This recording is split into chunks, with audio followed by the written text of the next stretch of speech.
Saat musim hujan, akan sering ditemui adanya kilat dan petir. Petir ini sangat ditakuti oleh pemilik bangunan tinggi maupun pemilik tower antena. Bangunan tinggi dan tower ini sangat rawan terkena sambaran petir yang memiliki dampak kerusakan yang cukup besar.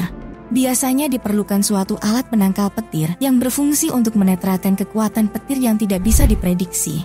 Proses terjadinya petir dan kilat berawal dari awan yang terkumpul dan terpusat yang menyebabkan terjadinya mendung. Awan mendung ini mengandung muatan listrik. Muatan listrik ini akan bergerak secara terus-menerus dan cepat, sehingga nantinya muatan negatif dan positif akan memisahkan diri. Awan yang di atas adalah awan dengan muatan listrik positif, sedangkan awan yang di bagian bawah adalah awan dengan muatan listrik negatif. Saat terjadi pertukaran muatan listrik antara awan dan bumi, akan menyebabkan terjadinya petir yang juga disertai adanya cahaya yang disebut dengan kilat. Sebagian orang menganggap petir dan kilat itu sama, dan banyak masyarakat yang masih bingung mengenai definisi petir dan kilat ini. Walaupun datangnya kilat dan petir bisa bersamaan maupun silih berganti baik itu sebelum, sesudah, maupun saat hujan lebat, kedua hal ini memiliki perbedaan. Ini dilihat dari penyebab, waktu muncul, penampakan, dan tempat terjadinya. Berdasarkan penyebabnya, kilat terjadi karena adanya perbedaan muatan listrik dan awan yang terjadi semakin besar.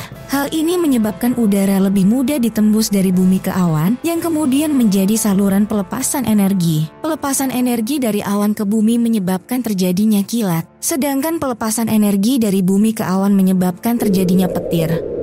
Dari segi penampakan saat kemunculan petir dan kilat juga berbeda. Kalau kilat hanya cahaya saja, sedangkan petir cahaya yang diikuti oleh suara bergemuruh. Selain itu, waktu munculnya juga berbeda. Kilat muncul lebih dahulu baru kemudian muncul petir.